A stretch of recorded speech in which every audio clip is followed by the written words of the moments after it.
আজকে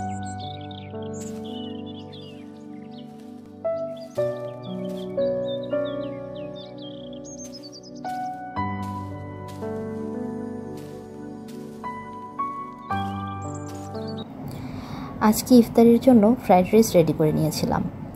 ভেবেছিলাম এর সাথে চিকেন ফ্রাইও করব, বাট শেষ পর্যন্ত আর করা হয়নি। আজকে আমি ডিম আর চিংড়ি দিয়ে ফ্রাইড রাইসটা বানিয়েছিলাম।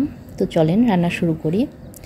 এখানে আমি কিছু সবজি কেটে নিয়েছিলাম, যেমন হচ্ছে একটা মাঝারি সাইজের ক্যাপসিকাম নিয়েছিলাম আর একটা গাজর নিয়েছিলাম।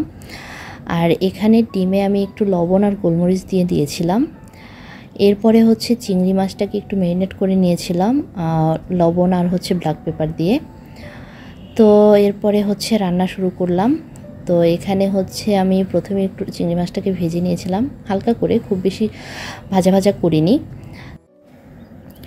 চিংড়ি মাছটা এক সাইডে রেখে এরপরে হচ্ছে আমি এখানে রসুনটা একটু ভেজে নিয়েছি। হালকা একটু ব্রাউন ব্রাউন হয়ে আসলে তখন হচ্ছে পেঁয়াজ কুচি দিয়ে দিয়েছি। তো এটাও হচ্ছে একটু ভালো করে ভেজে নিচ্ছি।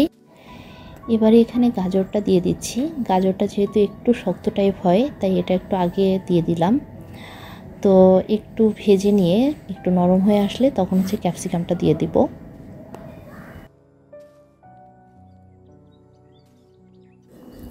সবজিগুলো একটু ভাজা হয়ে গেলে এক সাইড করে হচ্ছে আমি ডিমটা এখানেই ঝুরি ঝুরি করে ভেজে নিচ্ছি। আমার এই ফ্রাইড রাইসটা খেতে বেশ ভালো হয়েছিল। সাথে যদি একটু চিকেন ফ্রাই করা যেত তাহলে বেশ জমতো ব্যাপারটা, বাট কি আর করার, এত কিছু করার আসলে আমার সময় হয় নাই।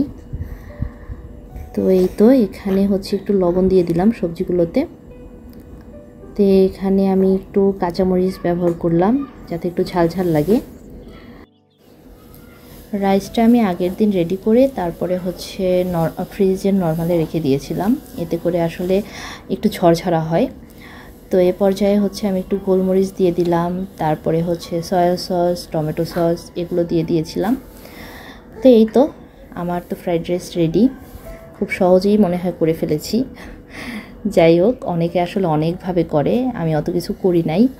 বাসায় করব, নিজেরা খাবো, একটু নিজেদের মতো করে সহজে যাতে করা যায় সেভাবেই করলাম।